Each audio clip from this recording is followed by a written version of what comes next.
BBMP news 9ಗೆ ಸ್ವಾಗತ. ಮೊದಲಿಗೆ ಮುಖ್ಯಾಂಶಗಳು. ನಮ್ಮ ಗ್ರಾಹಕರಲ್ಲಿ ಮನವಿ. ಇಷ್ಟು ಸಮಯ ವಿಧ ವಿಧವಾದ ಶುಚಿರುಚಿಯಾದ ಗ್ರಾಹಕರಿಗೆ ಎಟಕುವ ಬೆಲೆಯಲ್ಲಿ ತಿಂಡಿ ತಿನಿಸುಗಳನ್ನು ಬೆಂಗಳೂರು ನಗರದಲ್ಲಿ ಹೋಟೆಲುಗಳಲ್ಲಿ ಸಿಗುತ್ತಿತ್ತು. ಈಗ ಎಲ್ಲ ಹೋಟೆಲ್ಗಳು ಸಂಕಷ್ಟದಲ್ಲಿ ಸಿಲುಕಿರುತ್ತದೆ. ಕಮರ್ಷಿಯಲ್ ಗ್ಯಾಸ್ ಅಭಾವದಿಂದ ಬಹಳಷ್ಟು ತೊಂದರೆಗಳಾಗುತ್ತಿದೆ.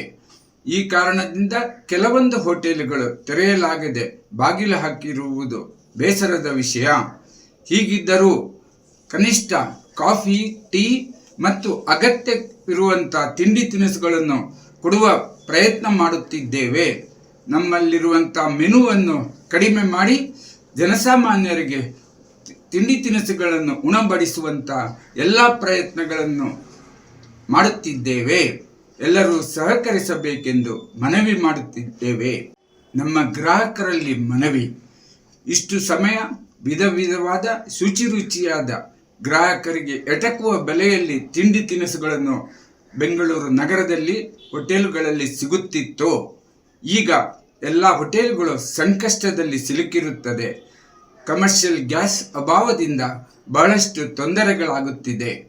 ಈ ಕಾರಣದಿಂದ ಕೆಲವೊಂದು ಹೋಟೆಲುಗಳು ತೆರೆಯಲಾಗದೆ ಬಾಗಿಲು ಹಾಕಿರುವುದು ಬೇಸರದ ವಿಷಯ. ಹೀಗಿದ್ದರೂ ಕನಿಷ್ಠ ಕಾಫಿ, ಟೀ ಮತ್ತು ಅಗತ್ಯವಿರುವಂಥ ತಿಂಡಿ ತಿನಿಸುಗಳನ್ನು ಕೊಡುವ ಪ್ರಯತ್ನ ಮಾಡುತ್ತಿದ್ದೇವೆ. ನಮ್ಮಲ್ಲಿರುವಂಥ ಮೆನುವನ್ನು ಕಡಿಮೆ ಮಾಡಿ ಜನಸಾಮಾನ್ಯರಿಗೆ ತಿಂಡಿ ತಿನಿಸುಗಳನ್ನು ಉಣಬಡಿಸುವಂಥ ಎಲ್ಲ ಪ್ರಯತ್ನಗಳನ್ನು ಮಾಡುತ್ತಿದ್ದೇವೆ. ಎಲ್ಲರೂ ಸಹಕರಿಸಬೇಕೆಂದು ಮನವಿ ಮಾಡುತ್ತಿದ್ದೇವೆ.